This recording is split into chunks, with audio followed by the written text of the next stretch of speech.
বাংলাদেশে ভারতবর্ষকে শত্রু হিসেবে আখ্যা দিয়ে শত্রু হিসেবে বিবেচিত করে ভারতের বিরুদ্ধে খেপিয়ে আজকে বাংলাদেশের একটা বিরাট অংশকে আজকে সরকারের বিরুদ্ধে নিয়ে যাওয়া হয়েছে এবং পূর্বতন সরকার যার পতন ঘটেছে সেই সরকারও গণতান্ত্রিক ভাবে সেখানকার নির্বাচনে ওই জামাতে ইসলামী বা অন্যান্য রাজনৈতিক দলের সরকারের হাত থেকে যখন নির্বাচিত হয়েছে জনগণের দ্বারা দীর্ঘদিন ক্ষমতায় থাকার মধ্যে দিয়ে গণতন্ত্রকে অস্বীকার করে নির্বাচনে কারচুপি করে বিভিন্ন ভাবে যখন দেশের সাধারণ মানুষের চাহিদাকে পূর্ণ করতে পারেনি এবং তার সাথে এই ইসলামিক মৌলবাদের যে অনুপ্রবেশ প্রতি মুহূর্তে বাংলাদেশকে একটা আদ্যন্ত একটা তালিবানি মুসলিম রাষ্ট্রে পরিণত করবার চেষ্টা করা সেই অংশ আজকে তারা তখন মদত পেয়েছে এবং সাধারণ ছাত্র থেকে শুরু করে দেশের নিপীড়িত মানুষকে সঙ্গে নিয়ে এই সরকারের বিরুদ্ধে ক্ষোভকে ব্যবহার করে বাংলাদেশের মসনদে তত্ত্বাবধায়ক সরকারের জায়গাতে তারা এসে বসেছে। আর আজকে তথাকথিত বিপ্লবের নামে জুলাই আগস্ট বিপ্লবের নামে বাংলাদেশের ক্ষমতায় বসে আজকে নির্বিচারে সংখ্যালঘু নিধন করছে, নির্বিচারে আজকে তাদের ধর্মীয় উপাসনালয়গুলোকে ভাঙছে, তাদের চাষের জমির ফসল কেটে দিচ্ছে, আজকে তাদেরকে বিতাড়িত করবার চেষ্টা করছে। প্রতিদিন রাত্রিবেলা নির্বিচারে আজকে প্রশাসনের আজকে নীরব ভূমিকায় তারা উৎসাহ পাচ্ছে এবং বাংলাদেশের বিভিন্ন জেল থেকে কুখ্যাত জঙ্গি এবং অপরাধীরা এই মোহাম্মদ ইউনূস সরকারের আমলে ছাড়া পেয়েছে এবং গোটা দেশ জুড়ে একটা অপরাধমূলক কাজকর্ম তারা জারি রেখেছে। তাহলে দুদিকেই আমরা বামপন্থীরা যখন আমাদের দৃষ্টি দিয়ে দেখি তখন ওই প্যালেস্টাইনের গাজাতে গাজা ভূখণ্ডে ওয়েস্ট ব্যাংকের এলাকাতে যখন ইসরায়েলের দ্বারা ওই জায়নবাদী মতবাদের দ্বারা ইহুদি ধর্মের নামে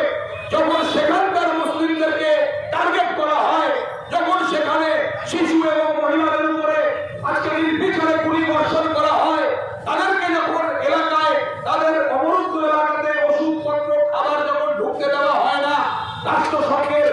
নির্দেশকে অমান্য করে আজকে সেখানে নির্বিচারে যখন গণহত্যা সংঘটিত করা হয়, তখন সেই প্যালেস্টাইনের গাজার নিরীহ মানুষদের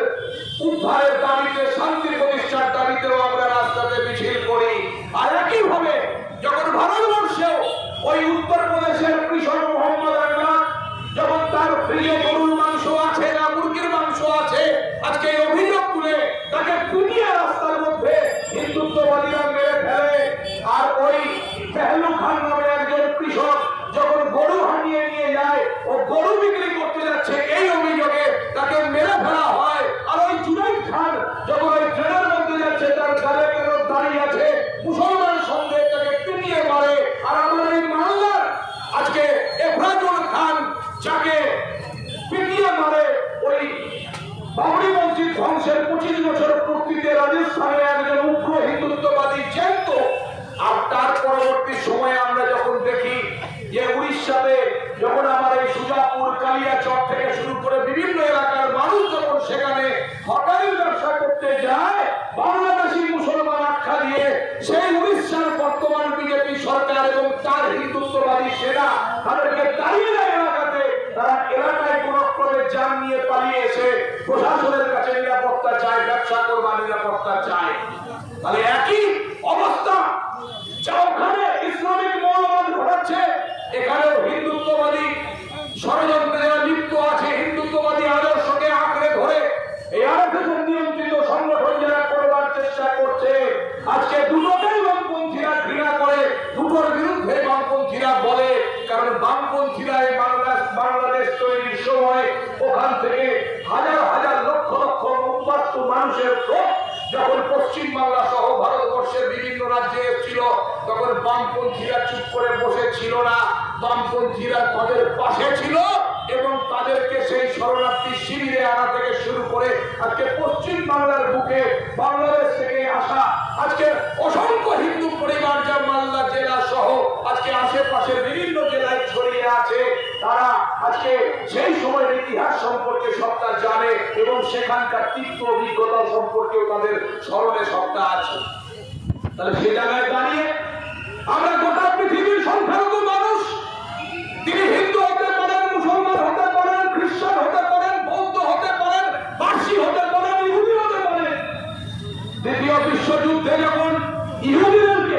যখন ইহুদিদের কোনো দেশ ছিল না, হিটলারের নেতৃত্বে ইহুদিদেরকে গ্যাস চেম্বারে ঢুকিয়ে যখন নির্বিচারে খুন করা হয়েছে, তখন সেই হিটলারের সেই স্বৈরাচারের বিরুদ্ধে বামপন্থীরা জার্মানির বুকে আন্দোলন করেছে, হিটলারের স্বৈরতন্ত্রের বিরুদ্ধে আন্দোলন করেছে। সোভিয়েত রাশিয়া এবং কমরেড স্ট্যালিনের নেতৃত্বে দ্বিতীয় বিশ্বযুদ্ধে হিটলারকে জার্মানির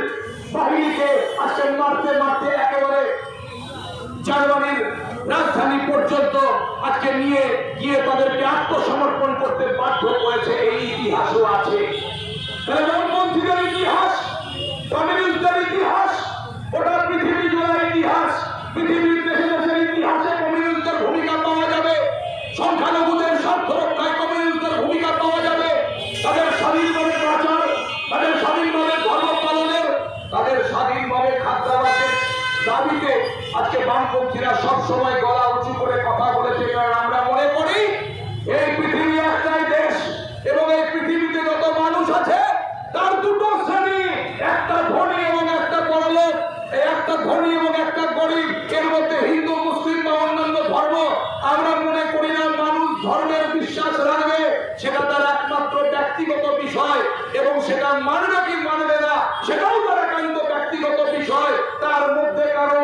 ঢুকে যাওয়া, তাকে বাধ্য করা, তার ধর্মান্তকরণ করা, আজকে তাকে জোর করে তার খাদ্যাভ্যাস পরিবর্তন করা, আজকে ধর্মের নামে রাজনীতি করতে গিয়ে তাকে কোনো এলাকা থেকে উৎখাত করা, আজকে সমস্তটার বিরোধিতা বামপন্থীরা সদর্পে করে, প্রকাশ্যে করে, আজকে সোচ্চারে করে।